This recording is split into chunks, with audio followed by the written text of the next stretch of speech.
Hey, welcome to a new episode of Thoughts of a Rambling Mind. This episode is going to be about new policies coming to the New York City um, legal system.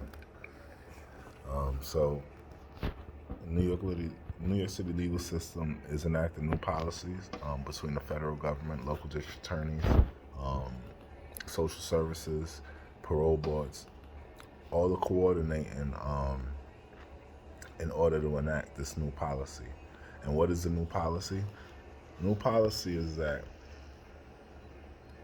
if you're associated with a gang, if you're associated with a group or a clique, known associate, and you're on parole or you have a pending case, pending trial, and your crew is out there or your gang, your clique, your associates are out there still committing crimes, this can and will negatively affect your case, right? It can be requested that you get more time. It can be requested that you not be released. It can be requested that you not be granted parole. A lot of things are going to change so that gang members and members of the gang are negatively affected by the crimes that their counterparts are committing that they can't be caught for. Now, this is not a new concept, right? It's been passed many states that if in the process of committing a felony, another crime happens, then all parties that were committing the original felony will now be charged with that secondary crime. So if we go out and we decide that we want to joyride, so we steal somebody's car and we joyride, and in the process of that, um, we run somebody over, somebody gets run over in the car, everybody in that car that participated in that joyride is now liable to be charged with murder. Same thing if, how about this one? Here's a twist for you. Let's say me and my friends, we decide to go rob a store. We rob the store. In the process of robbing the store, the police are called. They show up at the door of the store. Upon our exit, they fire at us, missing us and striking someone else in the store, killing them. The people who robbed the store, me and my crew, would be charged with that murder. Um, so this is not a new idea, right? However, this does take it to another level.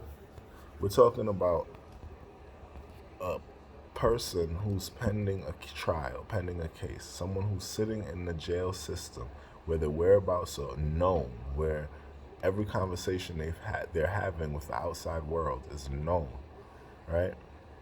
You're talking about charging this person with with a crime because they're associated with a person who's wasting their opportunities. To all the gang members out there, you know, it's time to start policing each other. I heard a man say before that the streets are dead. The streets are like horses, right? There will always be a man riding a horse. When cars started first coming in, the people used to say, "No, I'm not getting in that. I'm going to keep riding my old faithful horse. You got to put gas in the car. You got to wind it up. It breaks down. My horse don't break down. I'm going to trust in my horse." And you know, some people held on to that horse a little bit too long and they suffered financially because of it. I feel like the streets are like that. I feel like the streets are only here to be exploited for the nostalgia of people who are naturally inquisitive about historic cultures. And street life is a historic culture.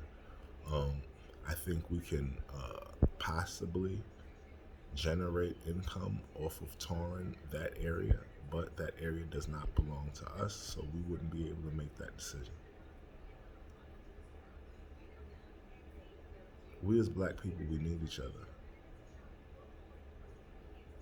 you know, and I'm hoping that one day all of this nonsense will stop and these kids will wake up and realize that not only am I destroying my people, but I'm also helping my enemy.